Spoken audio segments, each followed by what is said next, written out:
Hello everyone. एक बार फिर से आप सबका बहुत स्वागत है हमारे लेक्चर में। और आज हम बात करने वाले हैं स्टोरेज ऑफ एसिटिलीन।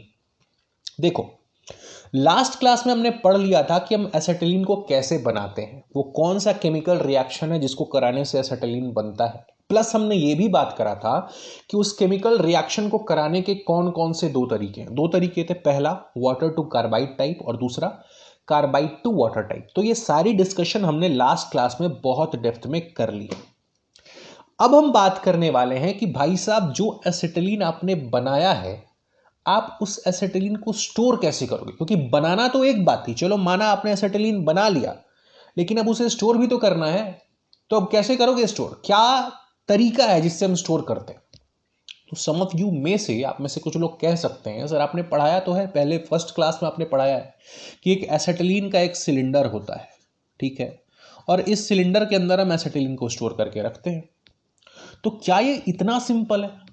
नहीं, मतलब क्या इतना ही सिंपल है कि एक बार आपने एसिटिलीन बना लिया तो सीधा उस एसिटिलीन को सिलेंडर के अंदर भरो और भर करके चल दो वेल्डिंग करने? क्या ये इतना सिंपल है? अगर इतना सिंपल होता तो हम इसे एक सेपरेट टॉपिक में तो कभी नहीं पढ़ रहे होते, है कि नहीं।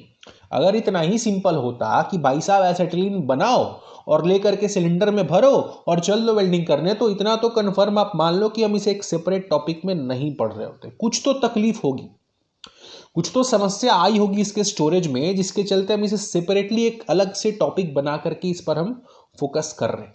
तो वो कौन सी समस्या थी, ठीक है। तो सबसे पहले देखते हैं कि वो कौन सी समस्या थी जिसके चलते हमें इसे अलग से पढ़ना पड़ रहा है। तो देखो, जो एसिटिलीन आपने बनाया ये कौन से फॉर्म में है, ये गैसियस फॉर्म में है, ठीक है, फ्री फॉर्म में है भी, ठीक है, बिल्कुल शुद्ध है, प्योर एसिटिलीन, ठीक है, गैसियस फॉर्म में। आपको क्या करना है, आप बोलोगे कि हम इसे सिलेंडर में भरेंगे। अगर आप इसे सिलेंडर में भरने जाओगे तो आप क्या करोगे, आप हाई प्रेशर मेंटेन करके रखोगे सिलेंडर में। अब कुछ लोग पूछ सकते हैं कि सर हाई प्रेशर क्यों, लो प्रेशर क्यों नहीं। तो भाई साहब, हाई प्रेशर ये गैस है, अगर आप हाई प्रेशर मेंटेन करोगे तो आपके लिए एडवांटेज है। एडवांटेज क्या है कि आप ज़्यादा एसिटिलीन को स्टोर करके रख सकते हो सेम वॉल्यूम में, है कि नहीं। अगर सपोज करो गैस है, एक कंटेनर में गैस है और आप उसको हाई प्रेशर पे रख सकते, अगर आप उसे हाई प्रेशर पे रख रहे हो तो आप ज़्यादा अमाउंट ऑफ गैस को कंप्रेस करके रख सकते हो ना। तो दैट इज़ द रीज़न कि हम इस सिलेंडर का प्रेशर हाई क्यों रखते हैं, ताकि हम ज़्यादा एसिटिलीन को इसमें स्टोर करके रख सकें, ठीक है। तो हमें हाई प्रेशर यहां पर चाहिए। लेकिन जैसे ही आप एसिटिलीन को हाई प्रेशर पे स्टोर करने जाओगे, एसिटिलीन बोलेगा कि भैया मैं ज़्यादा प्रेशर झेल नहीं सकता हूं। एक लिमिट है, उस लिमिट तक तो मैं प्रेशर झेल लूंगा, लेकिन उस लिमिट से आगे अगर आपने और ज़्यादा मुझे प्रेशराइज करने का कोशिश किया, अगर आपने मुझ पर और दबाव बनाया, तो मैं फट जाऊंगा, मैं एक्सप्लोड कर जाऊंगा, मैं स्टेबल नहीं रह सकता हाई प्रेशर पे। ये कौन बोलता है? ये फ्री एसिटिलीन बोलता है। फ्री एसिटिलीन के साथ ये समस्या है कि ये हाई प्रेशर पे स्टेबल नहीं रहता, ये हाई प्रेशर पे एक्सप्लोड कर जाता है, ठीक है। तो अब आप बोलोगे तो भैया क्या करें, तो वेल्डिंग करना छोड़ दें क्या, नहीं करें क्या वेल्डिंग? नहीं, ऐसा नहीं, वेल्डिंग तो हमें करना है। जब तक एसिटिलीन जलेगा नहीं तब तक वेल्डिंग होगा नहीं, और एसिटिलीन को जलाने के लिए ज़रूरी है भैया कि उसे स्टोर करके रखा जाए। तो क्या किया जाए? अब समस्या तो क्या थी, समस्या आपको पता चल गई कि एसिटिलीन को आप स्टेबलाइज्ड फॉर्म में हाई प्रेशर पे स्टोर करके नहीं रख सकते हैं। तो इसका समाधान क्या है? अब बात करते हैं समाधान के ऊपर कि जो समस्या उत्पन्न हुई है, इस समस्या का समाधान क्या है। तो देखो, इसका सॉल्यूशन निकालने के लिए हम किसको लाते हैं? हम लाते हैं एसीटोन को। अब ये एसीटोन कौन है भाई? ये एक नया पदार्थ है। इस पदार्थ की खासियत ये है, इसका ये प्रॉपर्टी, जो इंपॉर्टेंट प्रॉपर्टी है जिसके चलते हम इसे यूज कर रहे हैं यहाँ पर, वो ये है कि ये एसिटिलीन को अपने अंदर एब्जॉर्ब करके रख सकता है। फिर से सुनना, ध्यान से सुनना।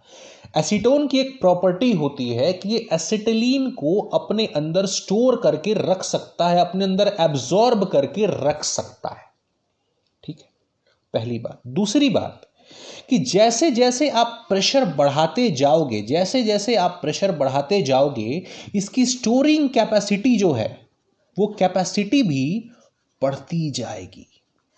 समझे? फिर से सुनना, जैसे जैसे आप प्रेशर, आपको क्या चाहिए, आपको हाई प्रेशर पे इसे स्टोर करके रखना है, तो जैसे जैसे आप इसका प्रेशर बढ़ाते जाओगे वैसे वैसे इसकी स्टोरिंग कैपेसिटी भी बढ़ती जाएगी। हाँ, एक सर्टेन लिमिट तक ही, ऐसा नहीं कि बहुत जितना मतलब अनंत प्रेशर आपने बढ़ा दिया और ये अनंत एसिटिलीन इसने स्टोर कर लिया, ऐसा नहीं है। एक लिमिट है, लेकिन उस लिमिट तक हम जितना ज़्यादा प्रेशर बढ़ाएंगे एसीटोन उतना ही ज़्यादा एसिटिलीन अपने अंदर स्टोर करके रख सकेगा। हो गया हमारा समस्या सॉल्व, है कि नहीं? अब क्या है कि अब हमें एसिटिलीन को फ्री फॉर्म में स्टोर करने की कोई ज़रूरत नहीं है। हम क्या करेंगे, हम एसीटोन को लाएंगे, उसके अंदर एसिटिलीन को एब्जॉर्ब करा के रख लेंगे। लेकिन सपोज करो कि आपने एसिटिलीन को स्टोर करा के रखा है, एब्जॉर्ब करा के रखा है, अब आपको करना है वेल्डिंग का टाइम आ गया, आपको वेल्डिंग करना है, तो अब वापस कैसे निकालोगे? जो एसीटोन एब्जॉर्ब करके रखा हुआ एसिटिलीन को, उसे आप वापस कैसे निकालोगे? तो वापस निकालने का रोल यहां पर होता है टेम्परेचर का।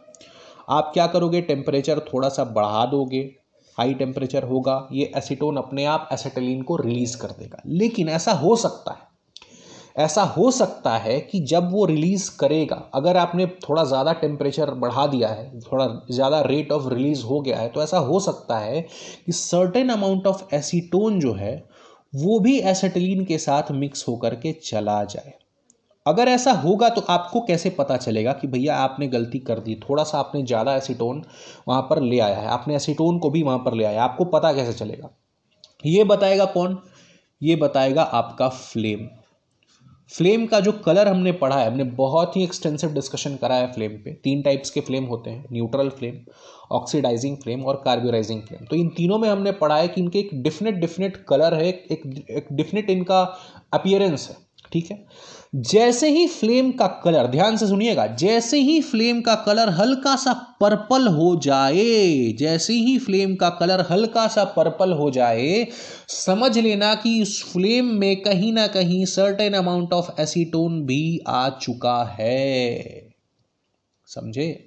अगर फ्लेम का कलर पर्पल हो जाए, अगर फ्लेम हल्का सा भी पर्पल कलर का दिखने लगे, तो समझ लीजिएगा कि गलती हो चुकी है, थोड़ा सा एसीटोन मिक्स हो चुका है और उसी एसीटोन के चलते फ्लेम का कलर पर्पल दिख रहा है। अब क्या ये होना चाहिए? क्या इससे कोई निगेटिव इफेक्ट पड़ता है? हाँ, निगेटिव इफेक्ट पड़ता है।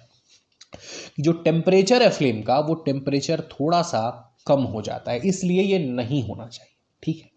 तो ये तरीका था एसिटिलीन को स्टोर करके रखने का। एक बार समराइज कर लेते हैं अभी तक हमने क्या पढ़ा। हमने पढ़ा भाई साहब कि अगर आप एसिटिलीन को फ्री फॉर्म में स्टोर करने जाओगे तो आप हाई प्रेशर पे स्टोर नहीं कर सकते हो, क्योंकि हाई प्रेशर पे वो अनस्टेबल होता है, हाई प्रेशर पे वो एक्सप्लोड कर जाएगा। तो इसका समाधान के लिए आपने क्या किया? इसके समाधान के लिए आप ले आए एसीटोन को। एसीटोन बोलता है भाई साहब कि मैं एसिटिलीन को अपने अंदर एब्जॉर्ब करके रख सकता हूं, और तो और जैसे ही आप प्रेशर बढ़ाओगे मेरी स्टोरिंग कैपेसिटी और बढ़ते चली जाएगी। ये दूसरी बात।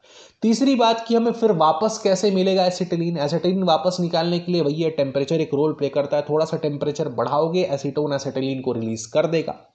अगर गलती से एसिटिलीन के साथ साथ एसीटोन भी फ्लेम में चला गया तो फ्लेम का कलर क्या हो जाएगा? पर्पल। ये कलर याद रखने का है, हो सकता है कभी ऑब्जेक्टिव में आपसे पूछ लिया जाए।